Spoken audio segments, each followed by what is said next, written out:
By Gay Hendricks, the 5 wishes that we're talking about today, and that Nikki and Dana are going to do their workshop based on the springboard for their workshop on Saturday. So you've seen the visual aid. In that book, Gay Hendricks has the experience of one of those life-altering moments. He was asked what I would call a deathbed kind of question, which was this: when all is said and done, at the end of your life, would you say that you were a total success? And that question then springboarded him into a journey of self-discovery. And the very first thing that I appreciated about this book is that he doesn't use the dictionary definition of success, which is the act of getting or achieving wealth, respect, or fame, because I feel like this definition, and he says so too, is incomplete. There's more to success than this. Arianna Huffington says, while we tend to think of success along 2 metrics, money and power, we really need to add a third that consists of 4 pillars: well-being, wisdom, wonder, and giving. Can you imagine saying, I am successful because I am a master wonderer? I am a master wonderer, and therefore I am successful. I'm a master giver, therefore I am successful. Another definition is success is peace of mind, and this is from John Wooden, who's the college basketball most winningest coach of all time. Success is peace of mind, which you would not expect from a basketball coach, which is a direct result of self-satisfaction in knowing you did your best to become the best you are capable of becoming. And what this says to me is success is an inside job. We find that peace of mind inside because we know we've done our best. Doesn't matter what's going on out there. Sir Richard Branson is the founder of Virgin Airlines. He says, the more you're actively and practically engaged, the more successful you will feel. And he says he finds his joy being fully immersed in his work because that's his passion. That's what he loves to do more than anything. And because he does it with that attitude, he's highly successful. Now, I don't know if Sir Richard would put the parallel together between this definition and one that's found in Psalms that says, that person is like a tree planted by streams of water which yields its fruit in season and whose leaf does not wither. Whatever they do prospers. Now in Unity, we're a metaphysical, spiritual community, so we look at verses in the Bible in particular, but life in general, from a metaphysical perspective, and this is how the verse plays out. It's a simile, so a person is like a tree. Tree, metaphysically, is that co-creative union between our conscious mind and divine mind. So when we're the tree, we're in touch with the earth, which is our conscious mind, but we're also that point of union with God. Streams of water, being planted by streams of water means that we always have access to life's nourishing flow. So all the resources of life are always flowing by us for our taking, for our nourishment. And then yielding its fruit in season means that we are pulling out particular aspects of our consciousness, the power, the different powers that reside in our consciousness to bring God's abundance into manifestation.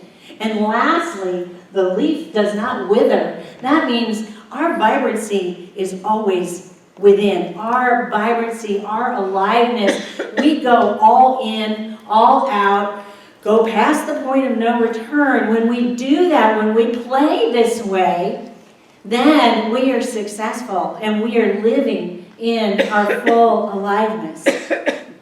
Now, there are a number of characteristics that we can put together and wonderful quotes that we gather from all around the world that tell us more about success. The first is success starts within. If you want to change the world, first change your heart. In Unity and Wayne Dyer, we say, change your thinking, change your life. It's an inside job. If you want your outside experience to be different, change your thinking. Change your feelings, change your heart, change your mind. But it's from the inside out that success occurs. Number 2, success is a habit. Excellent is not a singular act, but a habit, by Aristotle.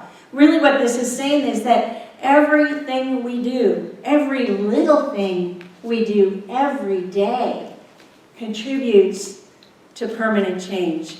What one small thing can I do today that will help me support my goals, support my vision, express my life purpose? One thing every day. Number 3 is success is only attainable now. The present moment is the only moment available to us, and it is the door to all moments.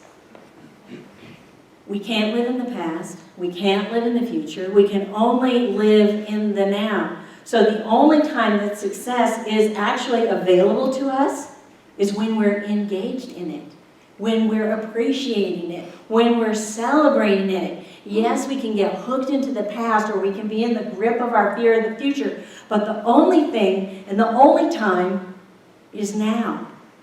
I love Thich Nhat Hanh's idea of now being the doorway, because what that really says to me is what we do now makes a huge difference for our tomorrow. The thoughts that we think right now, we don't have to wait till we have all the information. We don't have to wait till we have all the resources. We don't have to wait for anything. Now is what counts. Number 4 is success requires faith. Leap and the net will appear. John Burroughs. We have potential. But if we don't do anything, we don't activate that potential. Other ways to say this is once you make that decision, once you commit, the universe rushes in to support you or build it, and they will come. Number 5 is success for you is success for others. There is no private good. This is my all-time favorite Alan Cohen quote. If it's good for me, it's good for you. If it's good for you, it's good for me. There's a commercial going around on television with an app for home financing. And it's like you push it and then you buy that house. And you should really push it and buy the house, because buying the house is good. It's good because once you buy the house, then you have to buy the washer, then you have to buy the dryer, then you have to buy the kitchen utensils, then you have to buy the linens, and then you have to buy furniture legs. And then they show this workroom where all these craftsmen are making furniture legs, and they're all on their smartphones. Now they're able to push the app to buy their own homes. It's like when we go out and engage and are successful, then other people benefit. So when we win, they win. When you win, I win. It's a wonderful cycle of win-win. Number 6, success is a choice. The first step towards success is taken when you refuse to be a captive of the environment in which you first find yourself. We could spend weeks on this, a month. I might even spend my entire ministerial career on this one idea, this one notion. Because if we find ourselves in a situation or in a circumstance where we're not happy, we can choose to do something else. The other good news is if we discover ourselves in a circumstance that's good, that's wonderful, then we can not let the good life get in the way of the better life. Because a lot of our lives are good. A lot of our life is working. So let's take that working part and make it better. Make it better. Get bigger. Go to your edges.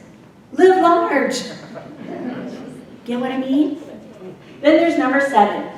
Perseverance is required. Commit your work to the Lord and your plans will be established. There is a professor of psychology at the University of Pennsylvania. Her name is Angela Lee Duckworth. And she has done hundreds and hundreds of studies on determining success factors.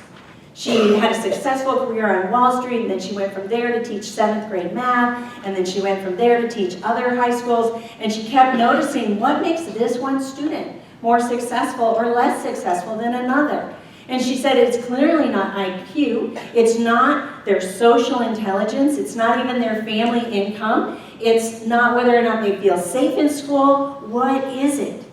And she's distilled all these studies, which were the competitors for the spelling bee, students, teachers, salespeople, corporate executives. She's distilled all of these determinative factors down to one, and that is grit.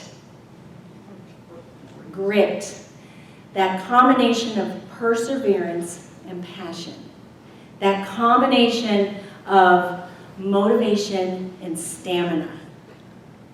Charles Fillmore, the co-founder of Unity, when he looked at the human mind and the human being and human consciousness, he said, yes, we have this Christ within each and every one of us. A Christ, that divinity of God is in each and every one of us. And we say, oh, I behold the Christ in you. We say that to our kids. We say that to different people. I behold the Christ in you. But the entirety of that Christ actually has 12 aspects. It has 12 abilities. We have 12 abilities that are articulated as different powers. Perseverance is the power of zeal, the power of motivation and enthusiasm and passion. Perseverance is also the power of strength, our capacity for endurance. And I bet you that grit has been present in your life many times. That grit, if you think about it, it might have been last week or it might have been back in your youth, but there is at least one experience that pops into your mind when you used grit. Now, my experience that popped into my mind was on the monkey bars.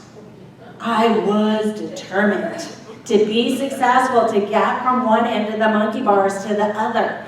And in my grit to do that, to have that successful achievement, I used another grit called dirt, because I got such bad blisters on my hands.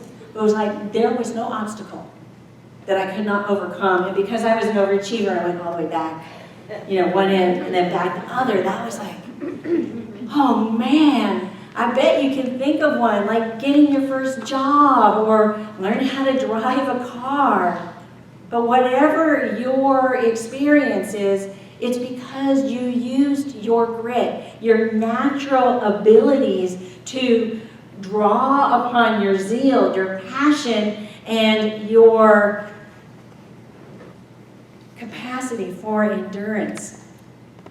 There's a legend about Alexander the Great who, when he went to conquer Persia, he arrived on the shores of that land and he ordered his men to burn the boats. He said, we're either going to die or we're going to go home in Persian boats. So as the flames went up, his men got highly motivated, even though they were vastly outnumbered. And they won. They conquered Persia. Now, whether this is true or whether this isn't true isn't verifiable. But the notion, the idea was so inspirational that in the year 711, a Muslim general, when he was invading Spain, turned around and ordered his men to burn the boats, and they were victorious. And when Cortez went to Mexico in the year 1519, he ordered his men to burn the boats, and they were successful. So whatever it is that motivates you, that inspires you to commit, to go all in, to get to that place of no return, that's where our success is going to grow from. That's where our oneness from God is going to be most keenly felt. Knowing that we have all the resources in the river of life. There's a story of a young man in the Portland airport.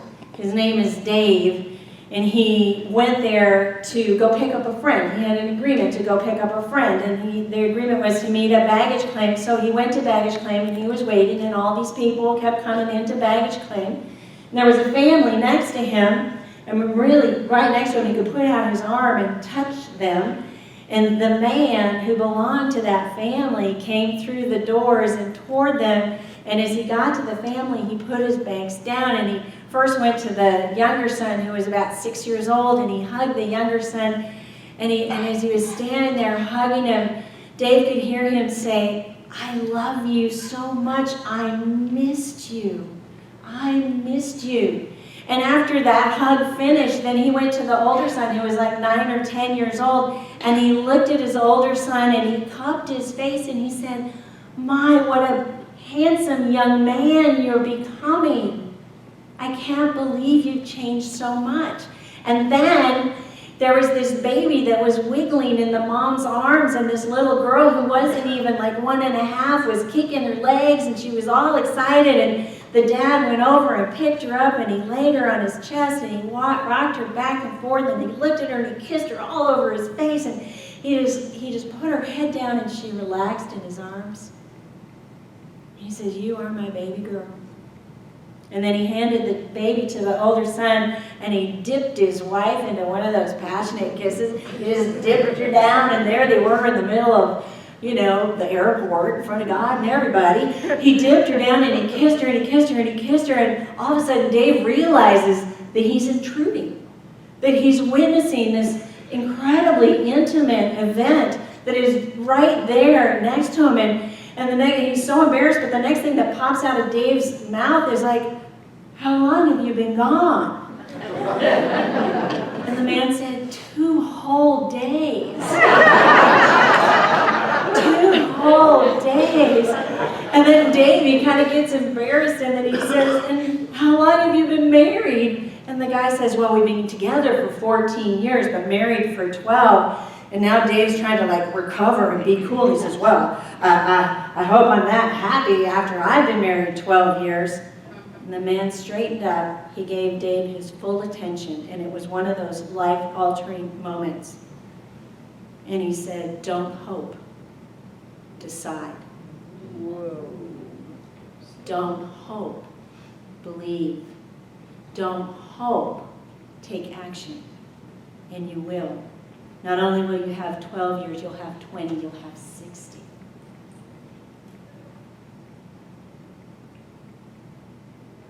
My invitation to you is number 8. Success starts today. It starts now. You don't need a life-altering moment, although I can give you a few. You don't need one to start now. So as we come into a time of meditation, let's sing about leading to the light, leading to that stream that nourishes us, leading to that wisdom, that wealth, that wonder, and that consciousness of giving that moves us into success.